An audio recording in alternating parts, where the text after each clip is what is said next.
عزیز میاں قوال واحد قوال ہیں جنہوں نے خانہ کعبہ کے سامنے بیٹھ کر قوالی پیش کی۔ کیا آپ کو اس بارے میں پتہ تھا؟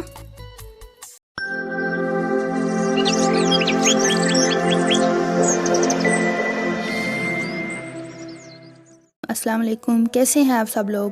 امید ہے آپ سب ٹھیک ہوں گے، میں بھی بالکل ٹھیک ہوں۔ آج میں ایک ایسے قوال کے بارے میں بات کروں گی جو کہ نہ صرف میرے فیوریٹ قوال ہیں بلکہ ان کی قوالیاں سن کے مجھے بہت سارے ایسے آئیڈیاز ملے، بہت ساری ایسی چیزیں میرے سامنے آئی جو کبھی میں نے نہیں سوچی تھی۔ 6 دسمبر 1942 کو اتر پردیش میں پیدا ہونے والے عزیز میاں قوال نے قوالی میں ایک نئی جہت پیدا کی اور انہوں نے قوالی کے اندر ایک نئے طریقے کو انٹروڈیوس کروایا۔ عزیز میاں قوال واحد قوال ہیں جنہوں نے خانہ کعبہ کے سامنے بیٹھ کر قوالی پیش کی۔ کیا آپ کو اس بارے میں پتہ تھا؟ ان کی صرف 2 قوالیاں آپ سن لیں تو آپ ان کے سب سے بڑے فین بن جائیں گے۔ پہلی قوالی بخش دیتا تو بات کچھ بھی نہ تھی، اور دوسری قوالی میں کیا جانوں۔ میں کیا جانوں ایک ایسی قوالی ہے جس میں سب کچھ جانتے ہوئے یا سب کچھ نہ جانتے ہوئے وہ کہتے ہیں کہ میں کیا جانوں۔ ایک تو اس میں یہ بات ہے کہ میں کیا جانتا ہوں، اور دوسرا اس میں سوال ہے کہ میں کیا جانوں، اور تیسرا اس میں عاجزی ہے، شرمندگی ہے، پشیمانی ہے، افسوس ہے، حیرانی ہے کہ میں کیا جانتا ہوں، میری کیا اوقات ہے، یہ کیا میری سمجھ بوجھ ہے، میری سمجھ بوجھ سے اوپر کی چیزیں ہیں، کسی اور دنیا کی چیزیں ہیں، یہ اللہ اور بندے کے درمیان تعلق ہے۔ اور تیسری سب سے عجیب بات کہ عزیز میاں قوال 6 گھنٹے قوالی پیش کرتے تھے، اور یقین مانیں کہ وہ فی البدیہہ قوالی پیش کرتے تھے، ان کے اوپر آمد ہوتی تھی، اور جیسے ہی وہ جتنی دیر گزرتی تھی اتنی ہی اچھی قوالی، اتنے ہی اچھے عمدہ بہترین شعر، ایسے جیسے کوئی بچہ اپنی ماں سے سوال کرتا ہے، ایسے جیسے کوئی سائل آپ سے سوال کرتا ہے، اتنی ہی حیرانگی ان کی قوالی میں ہمیں ملتی ہے۔ بیسیکلی میں کیا جانوں میں وہ یہ بات جاننے کی کوشش کرتے ہیں کہ اللہ کا یہ سارا نظام کیسے چلتا ہے، اللہ کیا ہے، کدھر ہے، کہاں ہے، ہمیں کیسے ملے گا، ہم اس کو کیسے ڈھونڈیں گے، ہم اس کو کیسے اپنے قریب محسوس کریں گے، ہمیں وہ کیسے سنائی دے گا، دکھائی دے گا۔ ان کی ایک بہت ہی مشہور کنٹروورشل قوالی تھی، میں شرابی شرابی میں شرابی شرابی۔ یہ تو بہت ہی مشہور قوالی ہے اور آپ لوگوں نے سنی ہوگی۔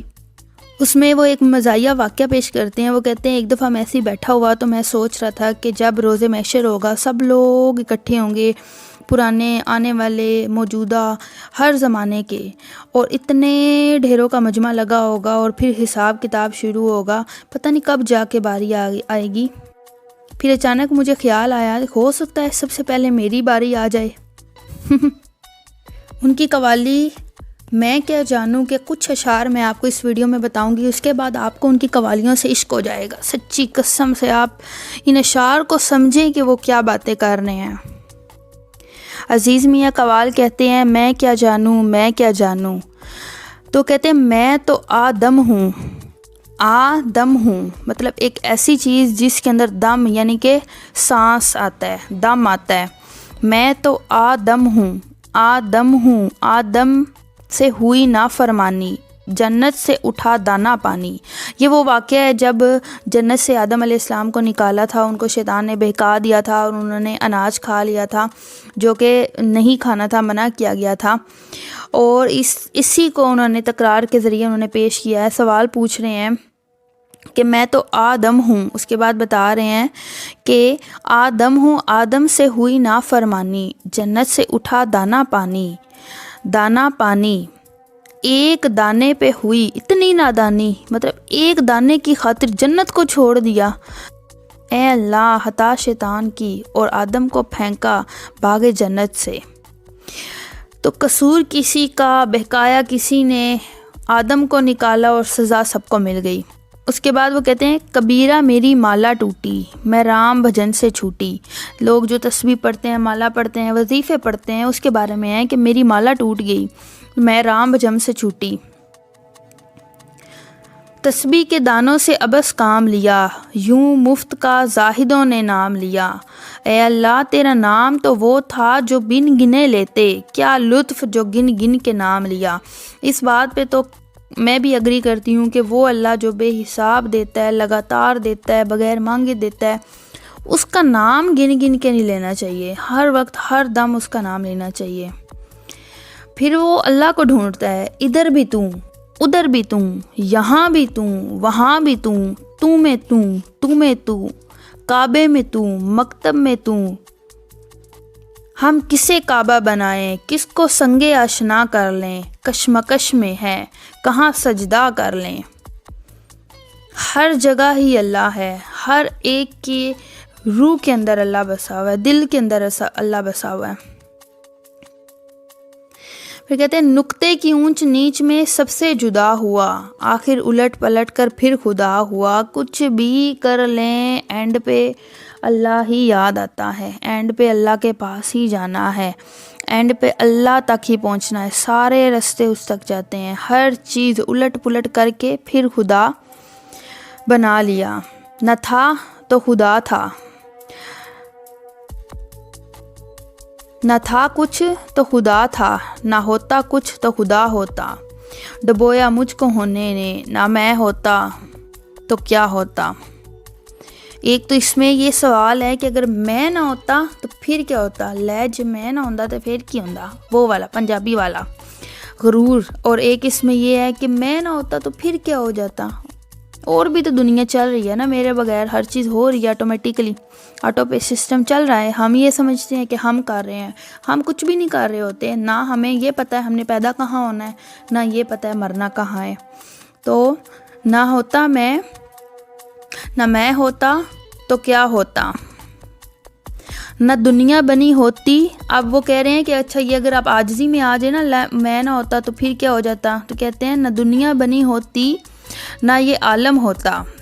اگر میں نہ ہوتا مطلب انسان ہی نہ ہوتا، میں مطلب پورا انسانیت کو انہوں نے اس میں لے لیا ہے، نہ یہ دنیا بنتی اور نہ یہ عالم ہوتا، وہ بندہ کس کو کہتا اور وہ کس کا خدا ہوتا۔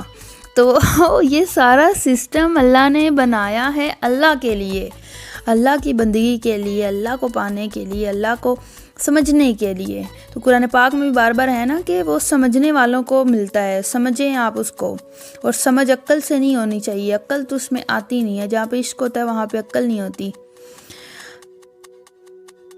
اب وہ کہتے ہیں بولتا آغاز ہے اور بولتا انجام ہے۔ بولتا مطلب کہ جب انسان اس دنیا میں آتا ہے وہ روتا ہے تو وہ اس دنیا میں سروائیو کرتا ہے، اور بولتا انجام ہے، اور جب اینڈ پہ اس کا انجام ہوتا ہے تو اعلان ہو رہا ہوتا ہے کہ یہ بندہ رضا الہی سے وفات پا گیا بولتے ہوئے۔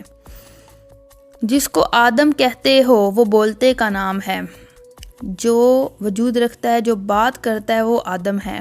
بولتے سے بولتا پیدا ہوا، ایک انسان سے دوسرا انسان پیدا ہوا، اور بولتے پہ بولتا شیدا ہوا، اور ایک بولنے والے، اچھی باتیں کرنے والے، اچھی شاعری کرنے والے، اچھا لکھنے والے، اچھا سمجھنے والے، اچھے الفاظ بولنے والے پہ دوسرے انسان فدا ہو جاتے ہیں، شیدا ہو جاتے ہیں۔ بولتا ہی بولتے کے ساتھ ہے، اور بولتا نہ ہو تو بازی مات ہے۔ ارے بولتے کا بولتا سرتاج ہے، اور بولتے کا بولتا محتاج ہے۔ تو جو انسان بات کرتا ہے وہ ایک دوسرے کے ساتھ چلتے ہیں اور ایک دوسرے کے محتاج بھی ہیں۔ ہم جیسے جتنے اس دنیا میں جوڑے ہیں وہ سارے ایک دوسرے کے، ہسبینڈ کو وائف کی ضرورت ہوتی ہے، وائف کو ہسبینڈ کی، بچوں کو ماں کی، ماں کو بچوں کی، باپ کی، اس کے علاوہ بہن بھائیوں کی۔ تو آپس میں ایک ایسا نیٹ ورک ہے جو اللہ نے خود کریٹ کیا ہے، کیونکہ یہ سارے ایک دوسرے کے محتاج ہوتے ہیں۔ اگلا شعر ہے کوچا بکوچا کو بکو، دریا بدریا جو بجو، صحرا بصحرا ہو بہو، ہر دم یہی جستجو، ہو جا کبھی تو روبرو۔ ہر دم میں یہ سوچتا ہوں کہ یا اللہ مجھے تو مل جائے، یا اللہ مجھے بس تجھ سے ملنا ہے اور مجھے کچھ نہیں کرنا۔ کر لوں کبھی تجھ سے گفتگو، کوئی تو ایسا ٹائم آئے کہ ایک نظر کرم مجھ پہ ہو جائے اور میں تجھ سے گفتگو کر لوں، لیکن جب پڑی خود پہ نظر تو دیکھا خود ہے جلوہ گر، لیکن جب میں نے غور سے اپنے آپ کو دیکھا تو مجھے پتہ چلا کہ میرا اللہ تو میرے اندر، میری شہرک کے بھی قریب ہے، میرے اندر ہے۔ سن بھائی سادھو کہے کبیرہ، ارے یار بغل اور شہر میں ڈھنڈورا، میں کیا جانوں۔ تو اللہ ہمارے اندر ہی ہے، اللہ ہمارے پاس ہی ہے، ملتا ان کو ہے جو اس کو ڈھونڈتے ہیں۔ بندے کے پیچھے بھاگیں گے تو اللہ اپنے تک تو لائے گا، لیکن بہت ذلیل کر کے لائے گا۔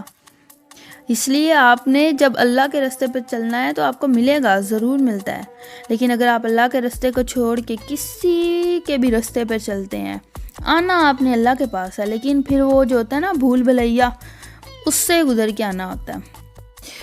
کہ میں بیان کیوں کروں، اللہ کو تو پتہ ہے نا، میں اس کو یاد کرتا ہوں، وہ میرے دل میں ہے، میرے اندر اس کے لیے تڑپ ہے، تو میں اس کو بیان کیوں کروں؟ ہو جو لفظوں کا ہو مجموعہ، وہ میری داستان کیوں، تو میں لفظوں کا سہارا کیوں لوں؟ اے اللہ تیرا جلوہ جو ہستی ہے، پھر قید نظر کیسی؟ اے اللہ تیرا جلوہ جو ہستی ہے، یعنی کہ تیرا جلوہ، تیرے دیدار کے لیے یہ ساری زندگی جینی پڑتی ہے، صرف ایک تجھے دیکھنے کے لیے۔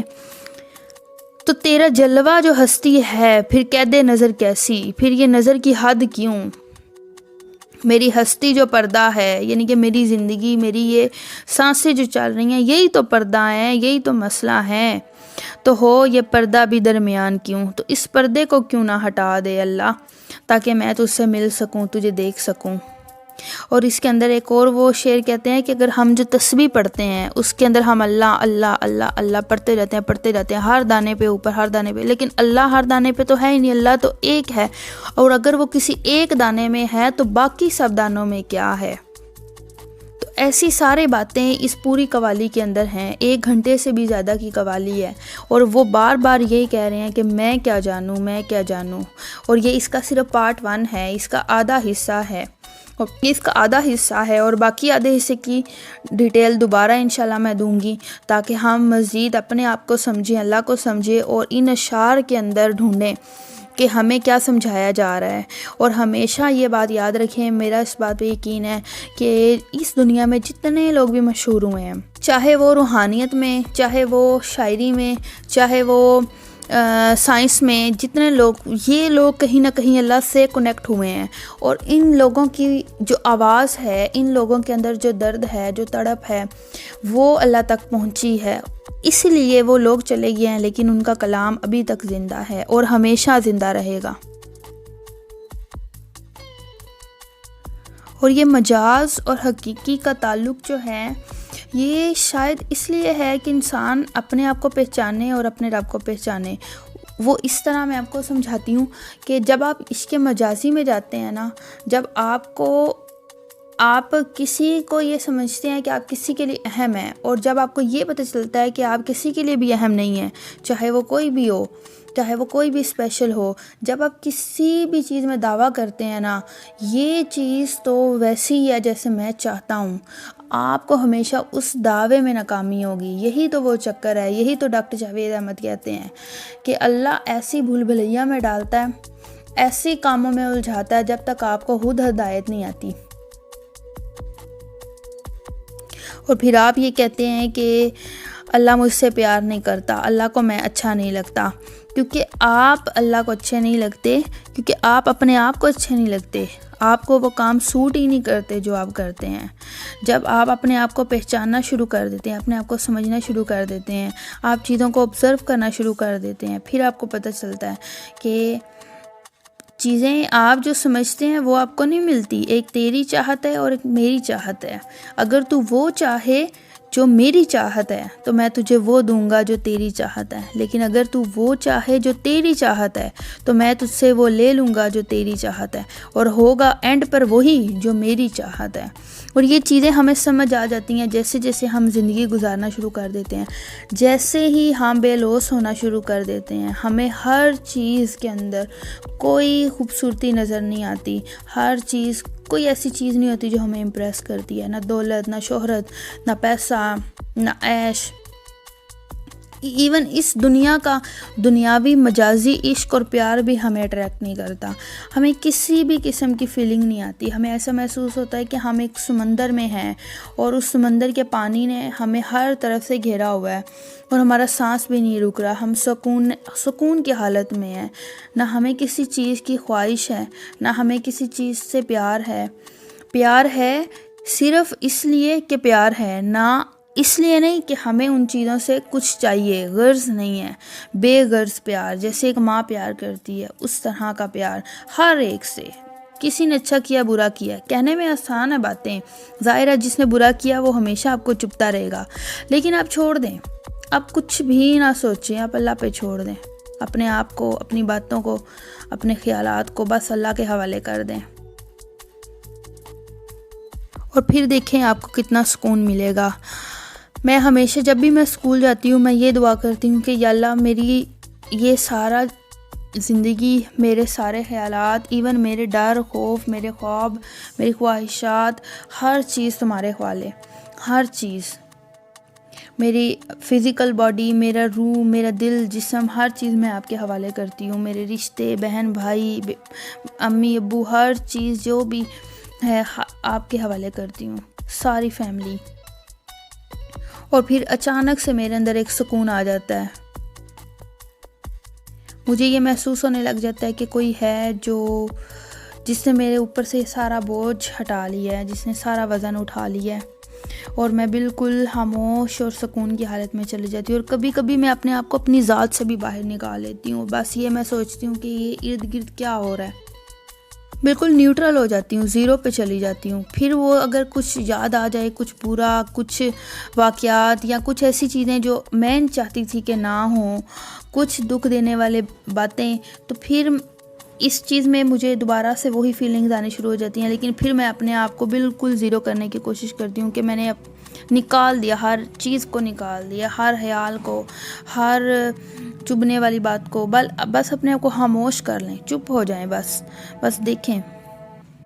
لیکن پھر بھی انسان ہے، کبھی خواہش آ جاتی ہے ذہن میں، کبھی کوئی دکھ آ جاتا ہے، کبھی کوئی پریشانی آ جاتی ہے، کبھی آپ کو غصہ آ جاتا ہے، کبھی آپ کو سمجھ نہیں آتا ہے کہ آپ کیا کریں، آپ کو رونے کو دل کرتا ہے.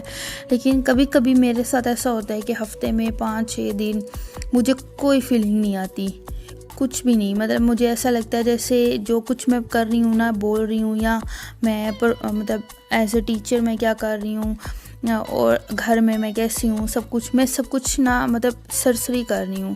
مجھے وہ چیز فیل نہیں ہوتی. یا پھر کبھی ایسا ہوتا ہے کہ جو سرسری پن ہے نا، کہ مطلب میں ایکٹنگ کر رہی ہوں، مجھے ایسا لگتا ہے، مجھے یہ بھی فیل نہیں ہوتا. مجھے ایسا لگتا ہے جیسے بس کچھ ہے، بس چل رہا ہے، بس زندگی چل رہی ہے. نہ اس میں کوئی ڈپریشن ہے، نہ اس میں کوئی خوشی ہے، نہ غمی ہے، نہ اس میں کوئی پریشانی ہے. اور پتہ نہیں جو میں باتیں کر رہی ہوں آپ کو سمجھ بھی آ رہی ہیں یا نہیں، یا شاید آپ اس چیز کو سمجھ رہے ہوں کہ کملی ہو گئی ہے. مجھے نہیں پتا، لیکن یہ ساری چیزیں مجھے فیل ہوتی ہیں، اور شاید پہلے بھی فیل ہوتی تھی. اکثر میرے ساتھ یہ ہوتا ہے کہ مجھے اللہ تعالیٰ نا اسپیس دیتے ہیں. مطلب جیسے میں پہلے اپنے فرسٹ اسکول میں جب میں گئی نا، تو وہاں پہ اسکول کے 2 پورشن تھے. ایک مین پورشن تھا مڈل اسکول، اور دوسرا اس کا پورشن گاؤں میں تھا، اور وہاں پہ اور کوئی ٹیچر نہیں تھی. صرف وہاں پہ 2 کلاسز ہوتی تھی یا 1 کلاس ہوتی تھی. تو جب میں اسکول میں گئی تو میں سب سے ینگ تھی سب ٹیچرز میں. تو بس جیسے ہوتی ہیں فیمیلز میں ہو جاتا ہے، پتہ نہیں. اب پہلے میں بہت زیادہ کرٹیسائز کرتی تھی، لیکن اب میں نے یہ چیز چھوڑ دی ہے. تو بس انہوں نے مجھے وہاں سے گاؤں میں بھیج دیا، اور وہاں پہ میں اکیلی ہوتی تھی، اور ایک پرائیویٹ ٹیچر ہوتی تھی، اور وہ چلی جاتی تھی 12 بجے. 2:30 بجے تک میں بالکل اکیلے، اور سارا اسکول میرے انڈر ہوتا. مطلب 1 کلاس ہوتی تھی وہاں پہ، اور کوئی بندہ بھی نہیں ہوتا تھا. اس طرح نا اللہ ہمیشہ میرے لیے نا، جہاں بھی میں گئی ہوں نا، تو ایک سکون کی کیفیت مجھے ملی ہے. لیکن مجھے یہ پتہ نہیں تھا پہلے نا، تو مجھے یہ لگتا تھا کہ شاید مطلب ویسے ہی ہے. مجھے تو گیدرنگ پسند ہے، لوگ ہوں، ہلا گلا ہو، باتیں کریں، مزہ آئے. تو میں ہمیشہ اکیلی کیوں رہ جاتی ہوں؟ شاید اس لیے کہ اللہ تعالیٰ مجھے ٹائم دیتے تھے کہ میں سمجھوں اس دنیا کو، حالات کو، اپنے آپ کو، اللہ کو. اور ایسے عجیب غریب واقعات آپ کے ساتھ بھی ہوتے ہوں گے. آپ بھی اگر اپنے آپ کو سمجھیں گے، اپنے آپ کو ریئلائز کریں گے اور اپنے آپ کو پہچانیں گے اور اللہ سے اپنا پیار کا تعلق بنائیں گے، اللہ سے باتیں شیئر کریں گے، تو پھر آپ کو بھی یہ چیزیں محسوس ہونے لگ جائیں گی. اسی طرح بہت سارے لوگ ہیں ان کو قوالیوں میں انٹرسٹ نہیں ہے. جیسے شروع میں نے عزیز میاں قوالی کے بارے میں ڈسکشن کی، اور بہت سارے ایسے لوگ ہیں اسپیشلی ینگ گرلز. میں نے بہت کم لوگوں میں، میرے پاپا جو ہیں ان کو بہت زیادہ شوق ہے قوالیوں کا. شاید ان کی وجہ سے ہمارے جینز میں بھی وہی چیز آ گئی ہے کہ ہمیں بھی قوالیاں اور ان کی پوئٹری بہت زیادہ اٹریکٹ کرتی ہے. اس لیے میں بہت زیادہ، اور آپ یقین نہیں کریں گے کہ میں کبھی گانے نہیں سنتی. ویسے اکثر ہم کہتے ہیں نا گانے نہیں سنتے تو آگے سے بندہ مذاق اڑاتا ہے یہ جھوٹ بول رہی ہے. میں گانے نہیں سنتی. اگر میں سن لوں نا، مطلب کوئی نہ کوئی پریشانی ٹینشن آنے والی ہو نا، تو میرا دل کرتا ہے میں گانے سنوں، خیر ہے کوئی ٹک ٹاک پہ دیکھ لوں یہ وہ. پھر میں روتی ضرور ہوں. مجھے اس بات کا آج تک نہیں پتہ چلا، مطلب پتہ نہیں میرے ساتھ یہ کیوں ہوتا ہے کہ جب بھی میں گانے سنتی ہوں نا، اس کے بعد مجھے بہت زیادہ رونا تھا. کوئی نہ کوئی مسئلہ ایسا بن جاتا ہے، کوئی نہ کوئی ٹینشن ایسی بن جاتی ہے، یا کوئی لڑائی ہو جاتی ہے، یا کچھ ایسا ہو جاتا ہے کہ اس کے بعد نا میں بہت زیادہ روتی ہوں. اس لیے میں کوشش کرتی ہوں کہ میں گانے نہ سنوں. تو شاید میری روح اس چیز کو ایکسیپٹ نہیں کرتی، گانوں کو. اور میوزک میں سن لیتی ہوں، لیکن گانے اور یہ مجاز کی طرف جو چیزیں جاتی ہیں نا، وہ چیزیں مجھے اریٹیٹ کرتی ہیں مجھے. تو یہ شاید وہ باتیں ہیں جو میں نے آپ سے شیئر کی تاکہ آپ اپنے آپ کو پہچانیں.